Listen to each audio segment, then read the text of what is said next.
people registered, but I think we can go ahead and get started, and folks can either hop in late or they can just watch the recording. Well, things are moving without me hitting next. So my name is Bailey Smith-Hellman. I work with UC Cooperative Extension in Santa Cruz County, also working in the surrounding counties in Monterey, San Benito, and Santa Clara. And I am helping out with the RCD SWEEP block grant. So I'll be presenting today, just going over the North Central Coast SWEEP block grant. And Sasha and Mia, Eliza, if you all want to introduce yourselves also. Sure. Hi, everyone. Thank you for attending. My name is Sacha Lozano. I'm a program manager with the RCD of Santa Cruz County, and I'm one of the co-leaders of this block grant project. Hi, everyone. My name is Eliza Milio. I am the program manager of the RCD San Mateo's agricultural program. And this is Mia. And I'm a project manager on the ag team here. Alrighty. So let's get started, and just a quick overview. There's, anyone can ask questions at any time. There aren't very many of us here, so if you have questions, just feel free to unmute and jump in and ask, or if you'd prefer, you can put it in the chat and we can answer it at the end. And so in this presentation, we'll go over kind of what SWEEP does as a program, and we'll also go over the application requirements. So just a little background about SWEEP. SWEEP is the State Water Efficiency and Enhancement Program that is funded through the California Department of Food and Agriculture. And SWEEP was developed in 2014. And since then, it's provided grants directly to farmers as an incentive to improve their irrigation systems. And the goal of SWEEP is to make these improvements in ways that will save water and reduce greenhouse gas emissions. So that's very important to remember. For SWEEP, it's not just an irrigation improvement project, it's also for reducing greenhouse gas emissions and saving water. So the North Central Coast SWEEP block grant will be administering this application cycle for folks in this region. And, oh, someone else just joined. Good timing. So the block grant has up to $4 million in SWEEP funds that they can award. And similar to the statewide program, any project can be awarded up to $200,000. And the project duration is around 18 months. Bailey, if I may just interject briefly. So just for clarification, for those of you who don't know or haven't been tracking this, historically, the SWEEP program has been administered directly by CDFA, the California Department of Food and Ag. And traditionally, it's been through awards that are given directly to the growers. So RCDs have been playing a technical assistance and support role since the program started, helping growers prepare and submit applications. But the contract has always been between CDFA and the grower who was selected for funding. In 2024, for the first time, CDFA is piloting a new avenue for distributing this funding through something called block grants. So there are a number of block grants throughout the state that are basically conglomerates of partner agencies. In our case, we have 3 RCDs who are managing the grant, but it's actually a 4 RCD partnership, including San Benito RCD, to serve growers in 4 counties: San Mateo, San Benito, Monterey, and Santa Cruz. So yeah, just wanted to draw that distinction that this is a new version of the program, and it's an experiment as much for us as it is for CDFA. So we're learning as we go. Yes, thanks, Sasha. So a little more about the timeline, just for what to expect for folks that are interested in applying to this block grant. The applications are open now and they are available online. We'll have the link later on in this slideshow, and we can put it in the chat as well if anyone doesn't have it. So they're available now through June 10th. And throughout the summer, RCD staff and a review committee of irrigation experts will also review your applications, and awards will be decided in later this summer in July through September. And CDFA will also go through a final review at that time. And then project implementation is likely to start in October 2024. And that implementation period will be around 18 months. So who is eligible for the SWEEP block grant? Similar to the statewide program, California farmers and ranchers and Native American tribes are eligible to apply for projects located on agricultural operations. But for this block grant, the only counties that are eligible are, as Sasha said, Santa Cruz, San Mateo, San Benito, and Monterey counties. And if you are in this webinar and you are not located in one of those counties, there are other statewide SWEEP grants open right now, so we can help you figure out the right block grant to apply to. And another eligibility note is that an agricultural operation can only submit one application per round, even if they have multiple APNs or multiple properties. You can only submit one SWEEP application each round. But if you have received a SWEEP grant in the past and it was less than $600,000, you are eligible to apply again if this is your second time applying and it's a completely new project. So that is newer in CDFA's rules, so that's important to note. And you are also eligible to apply if you lease your land or if you share an APN with someone. There are no restrictions on that. And some more about the types of projects that are eligible. So projects must save water and reduce greenhouse gas emissions. SWEEP will not fund applications that don't show these savings. So it's really important to make sure your project can actually quantify these savings, and SWEEP does that through the SWEEP calculator tool, which we'll go through later. And another important thing to note is that these projects should include irrigation system upgrades as well as greenhouse gas reduction components. So SWEEP is not meant to just fund new solar energy systems, and it's not meant to fund only irrigation improvements. It's supposed to do both, and it's supposed to fund well-rounded projects. And the RCD block grant has specific funding set aside for socially disadvantaged farmers and ranchers. And these farmers and ranchers are defined by the Farmer Equity Act of 2017. So for this block grant, 35% of funds will be reserved for applicants or projects that are being submitted by these groups. If you have any questions about this or aren't sure if you fit into this group, you can reach out to your local RCD TA provider, or a UC cooperative extension provider like myself can also help you figure that out. So there are some project components that are not eligible for SWEEP. So one that's really important to note is that SWEEP will not fund new irrigated acreage. So if you want to expand your current operation, SWEEP is not really the right program for that. They do not fund new irrigation. And along with that, they also do not fund the digging of new wells or increasing the depth of your well. So if that's something you're interested in, that would not be eligible for funding from SWEEP. But it is something that you could do outside of the scope of SWEEP, and you could apply for a SWEEP project that is separate. SWEEP is not available for academic research institutions or state governmental organizations. This is a direct-to-farmer grant, so it is meant for producers. And at this time, cannabis operations are not eligible for SWEEP.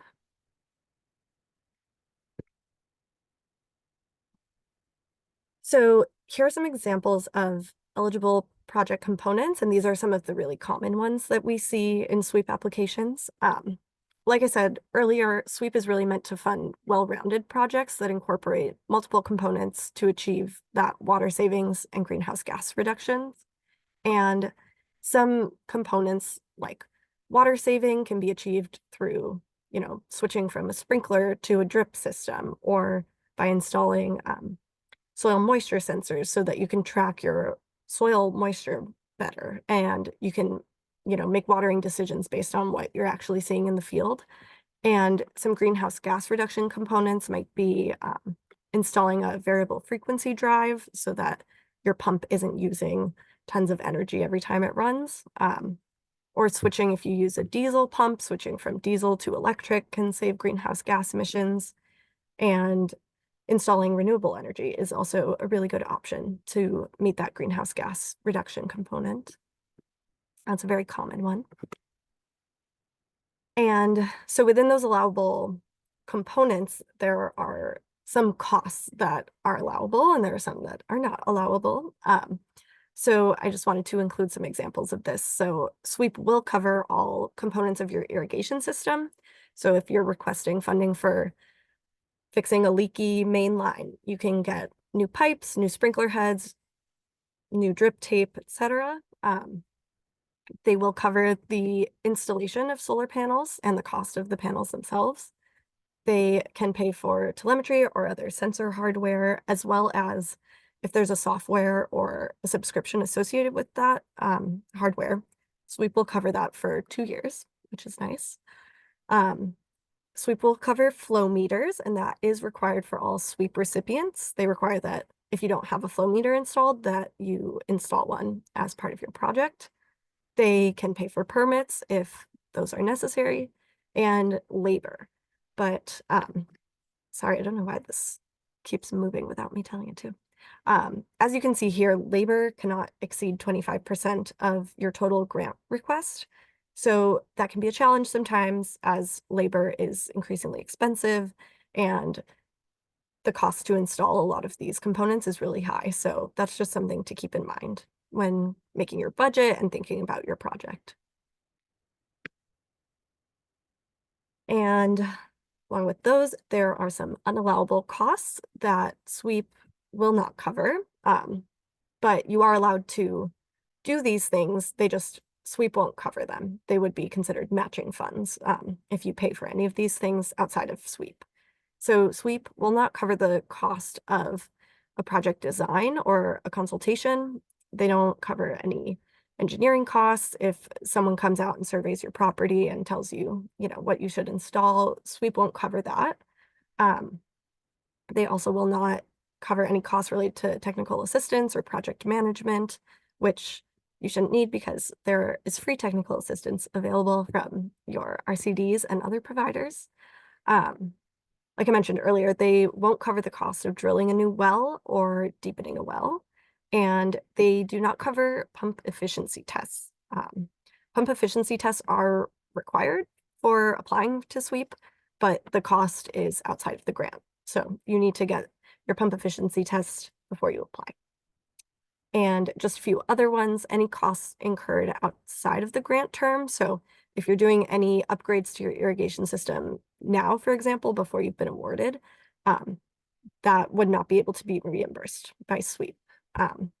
They also will not pay for something that's covered by another program. So make sure that you're not, having project components overlap if you're participating in another federal or state grant program.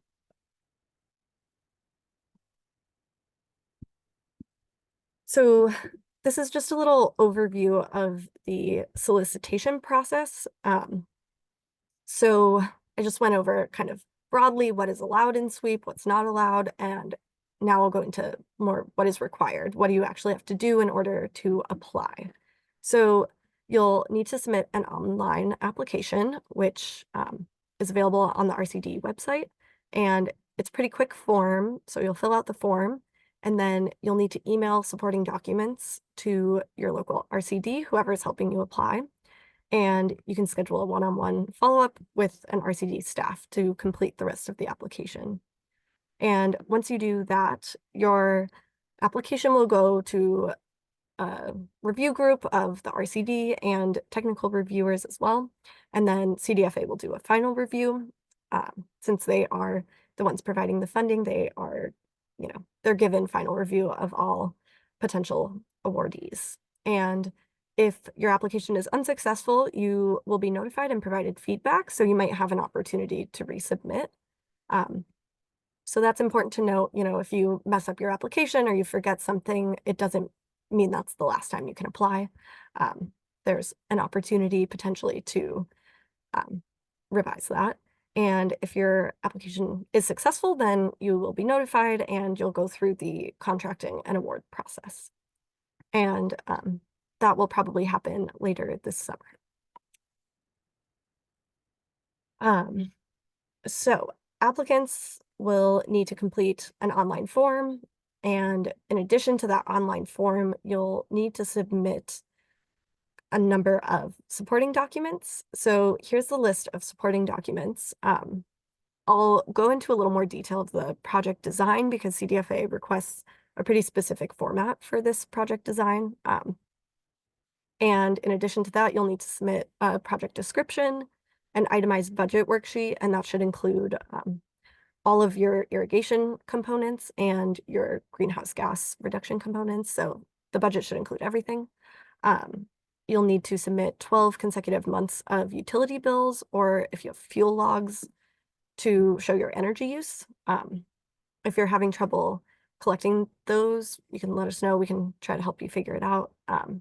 Normally, PG&E can send a long PDF of your bills if you don't have them saved. If you have quotes for any of the costs of the project, you should submit those as well, and your pump efficiency test. And those pump tests should be performed within the last 3 years.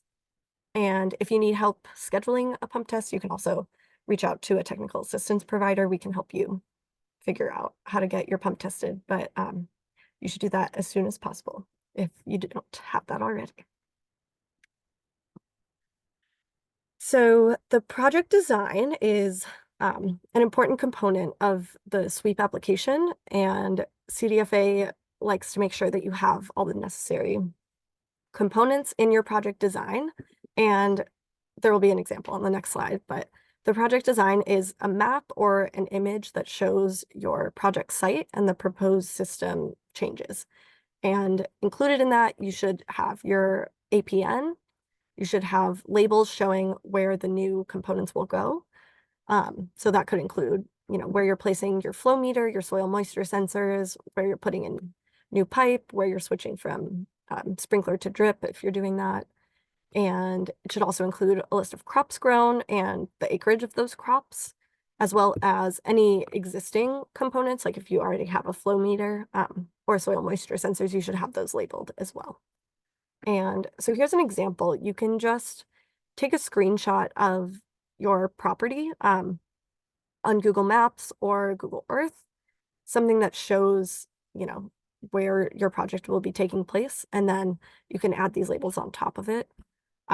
You can do this if you have something like Adobe Editor on your computer, or a simpler way to do it is just in Microsoft PowerPoint, which most people have access to.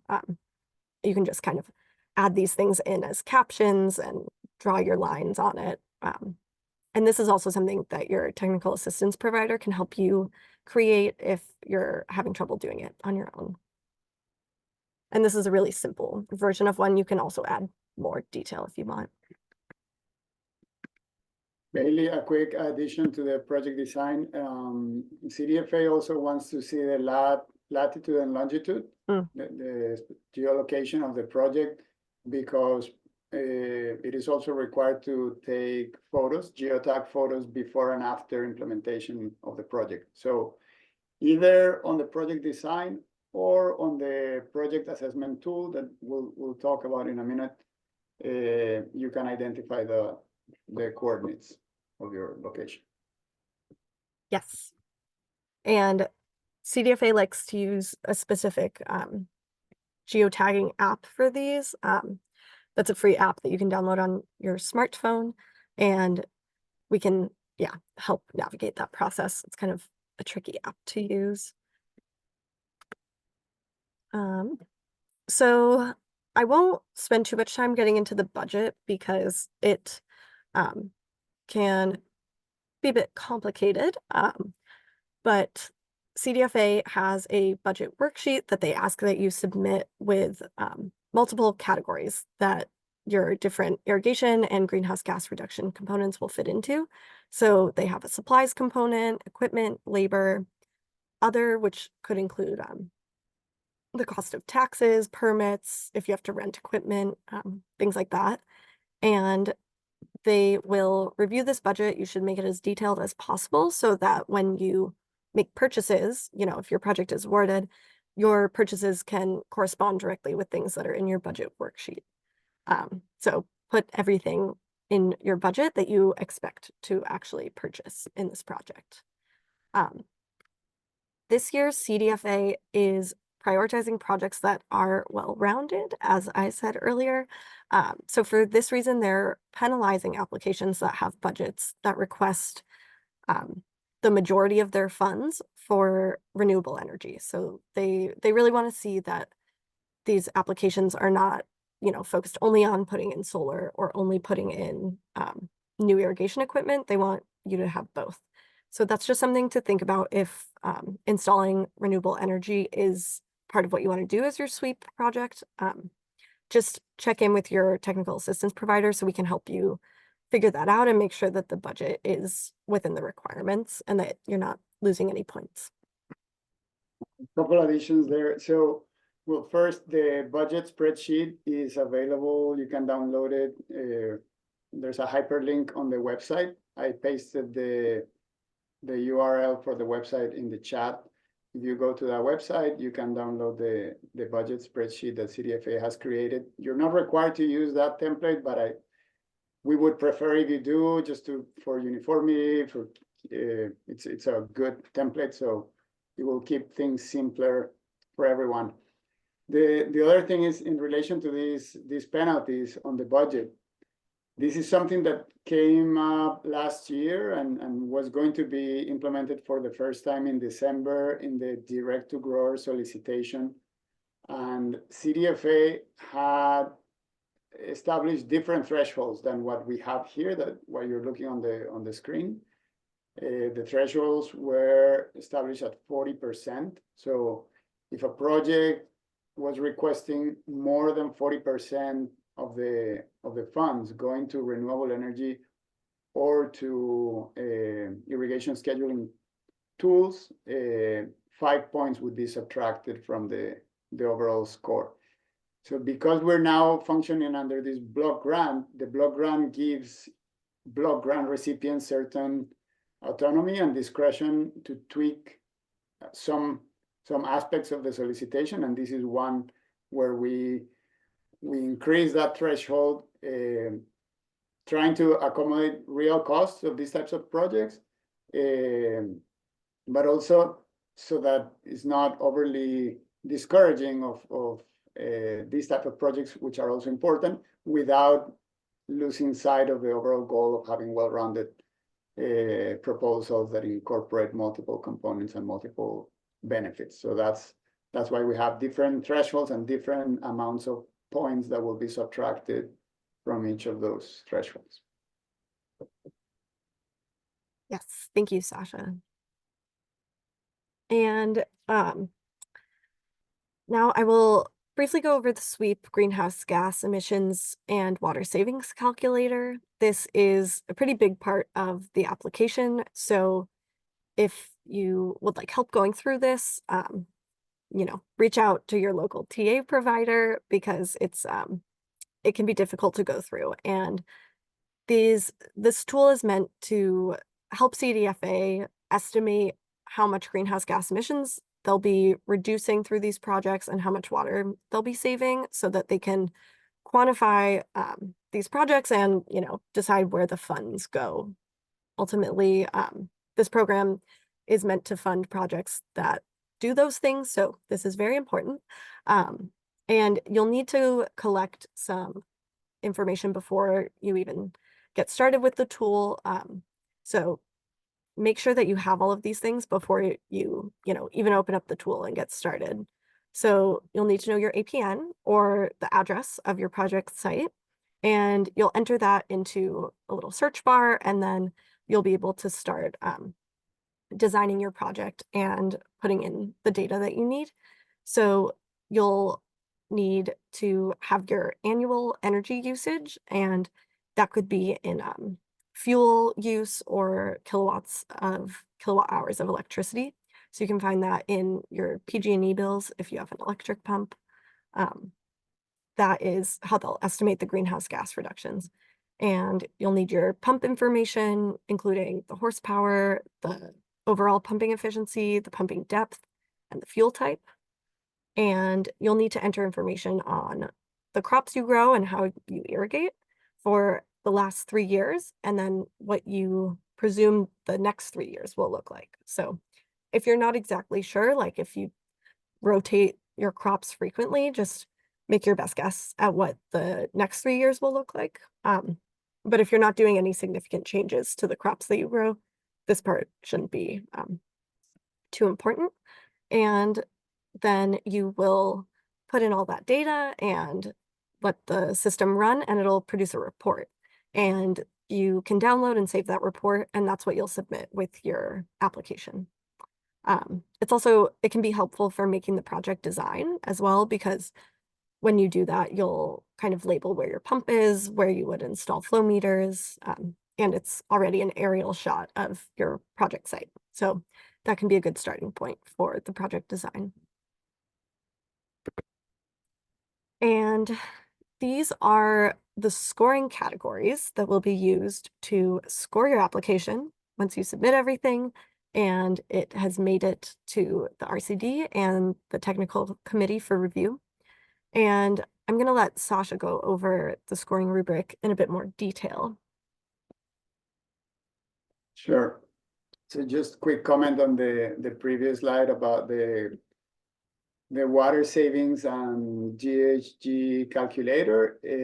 We highly encourage you to reach out to your local RCD or UC and our technical service provider to request assistance with completing these tools. We're very familiar with them. It'll take us a fraction of the time to go through the information once we have all the inputs we need. So no need to start from scratch and learn the whole thing if we can help you. So please reach out, and then we can do that for you.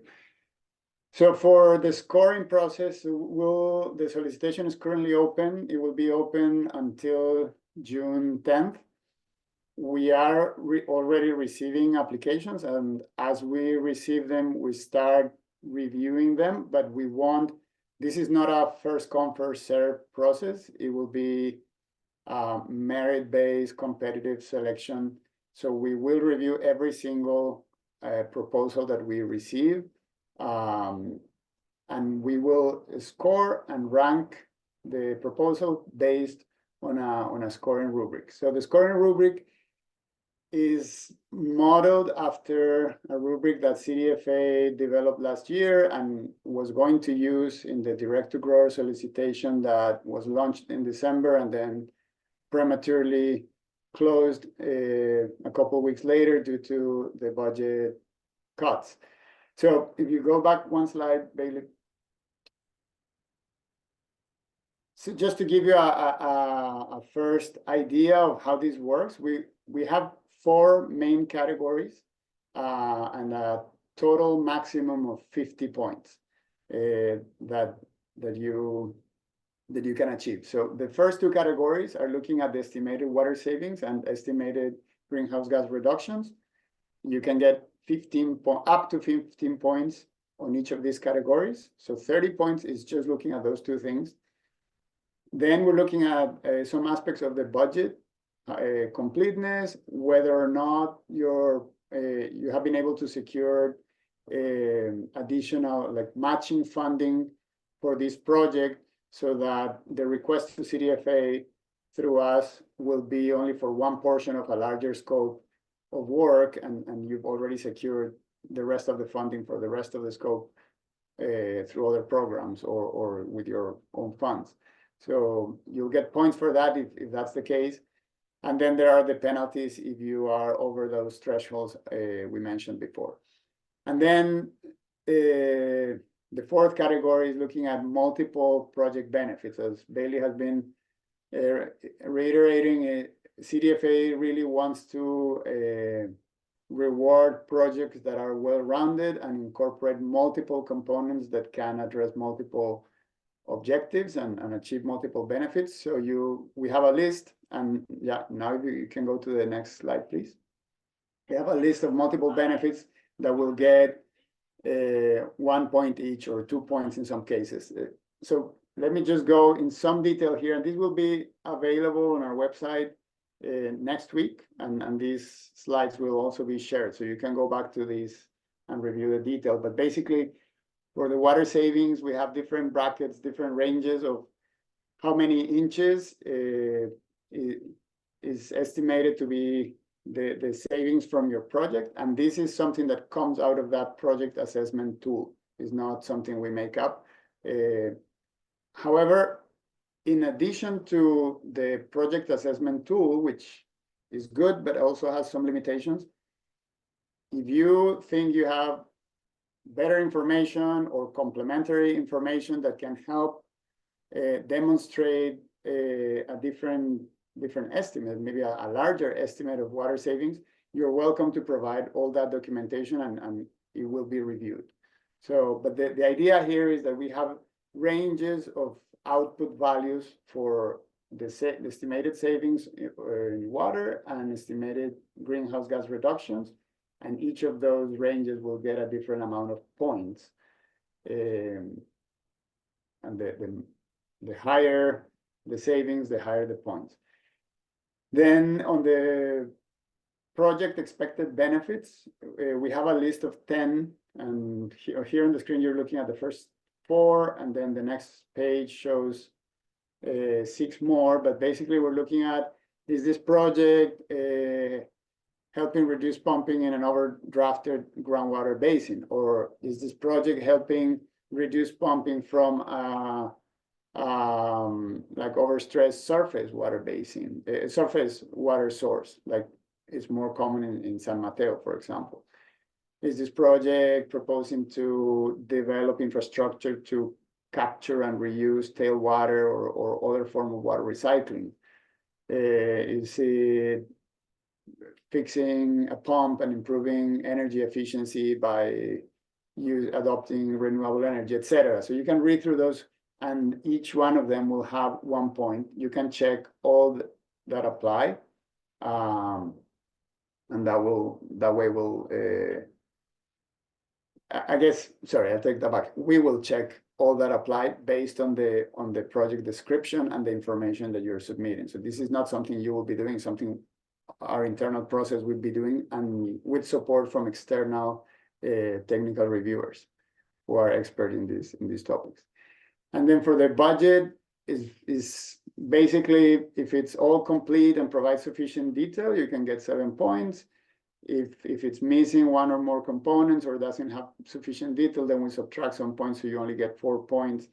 If you have secured a matching contribution, you get 3 more points, so that's where you can get up to 10. And then if you surpass this 75 or 50% thresholds in terms of how much of the request goes to these 2 types of projects, you'll get some points subtracted. Yeah, happy to answer any questions after we finish the presentation. Yeah, maybe just quickly, we can answer Carmender's question.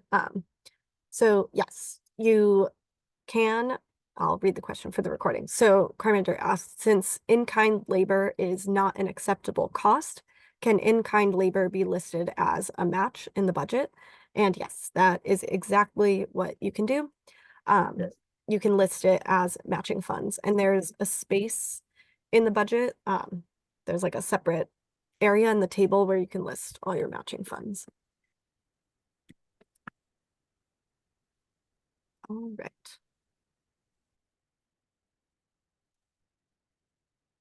So, sorry, I skipped a slide. So just to reiterate, this is the application process. So you will fill out your online application form at the RCD website and let us know if you need us to share that with you again. And then you will submit all of these supporting documents via email to your local RCD contact. And if you're not sure which RCD to reach out to or who to contact, we'll have some contact information on the last slide. And Sasha, maybe would you like to go over the post-award requirements? Sure. So, so the process, the way the process will go is on June 10th, we'll close the solicitation and we'll work to complete all the project reviews, scoring, and ranking. Then we'll present, so the projects that make the cut, the higher ranking projects, will be presented to CDFA, and CDFA will conduct a final review and approval of the selection that we present to them. So once they give us a green light, we will announce who was selected to receive an award, and we're expecting this might happen in July. And then between August and September, we will be completing contracts with the selected awardees. So before the contract is signed or the project is started, there will be a can you go back one? There will be a pre-project consultation that someone from our 3 or 4 RCDs group staff will conduct. So this will be a site visit in person, and geotag photos will be taken of the baseline conditions, just confirm project information, discuss implementation plans. And then once the contract is signed, you have about a year and a half to complete the project. And once everything is installed, we will go back and conduct a post-project verification. Again, site visit in person, take the photos, report to CDFA. The projects are expected to be used or remain in place for a minimum of 10 years.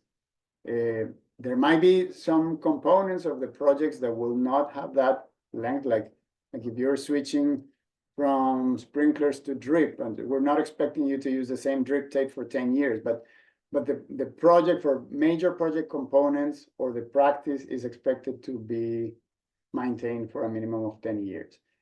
The projects may be subject to an audit by the state.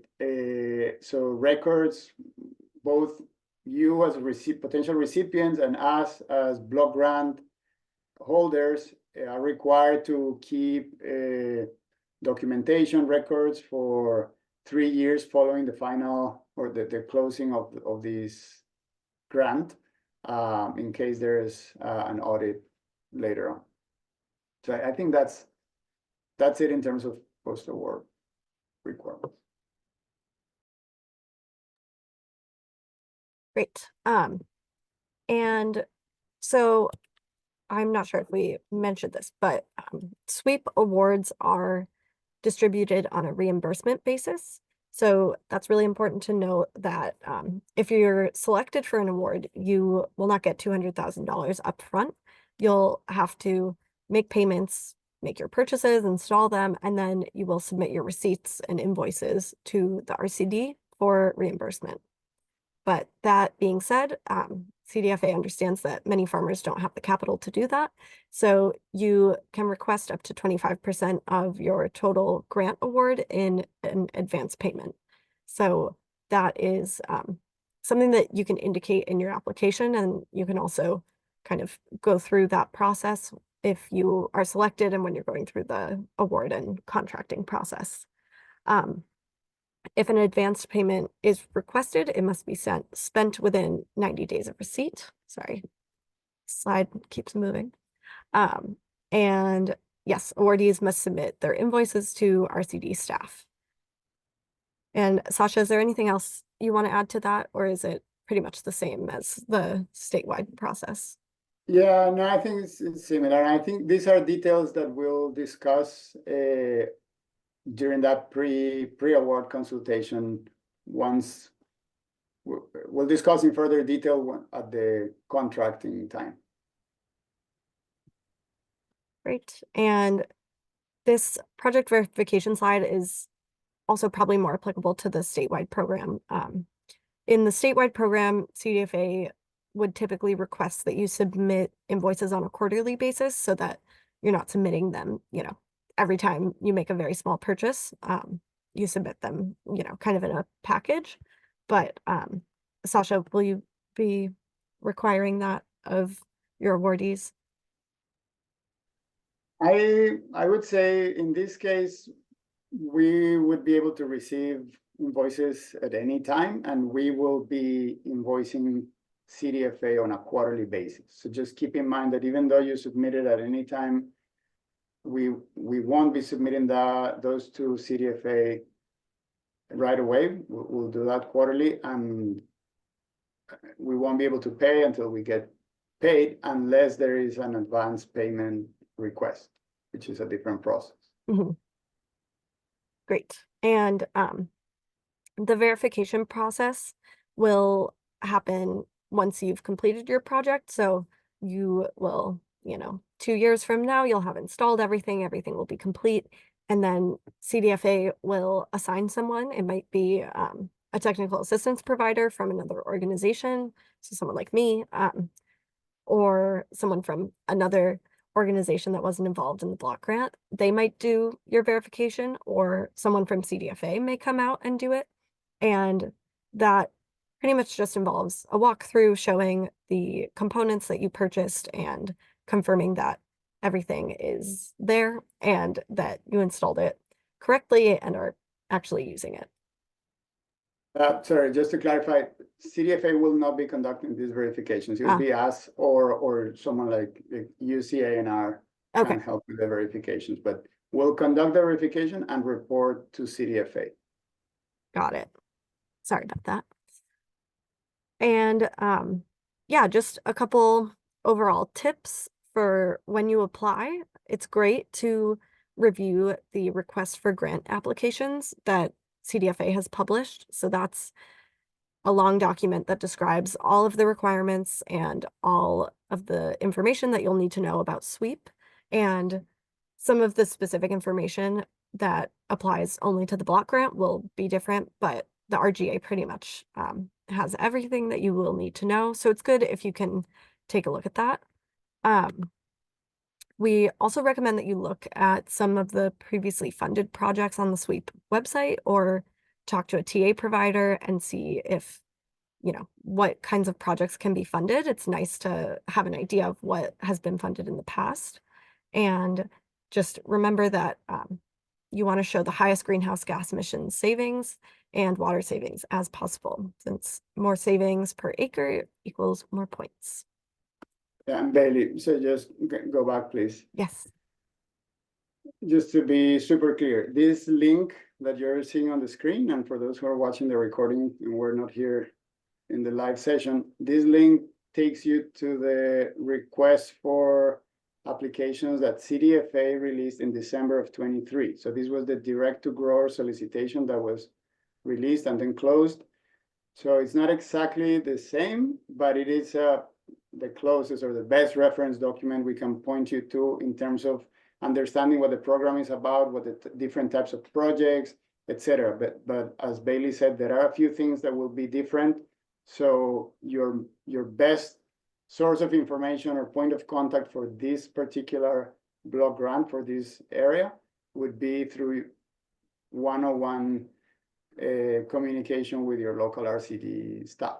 So Monterey, San Mateo, Santa Cruz, or San Benito RCD, or Bailey representing UCINR. And yes, so finally, here are those contacts if you need. You can feel free to, write these down, or you can reach out to us after the presentation for these email addresses. We can also send out the presentation so everyone has them. And I think that is it. We have a couple questions in the chat that I think we should go over. Sasha, do you want to say anything else before I go over these questions? No, you can Okay. go. Great.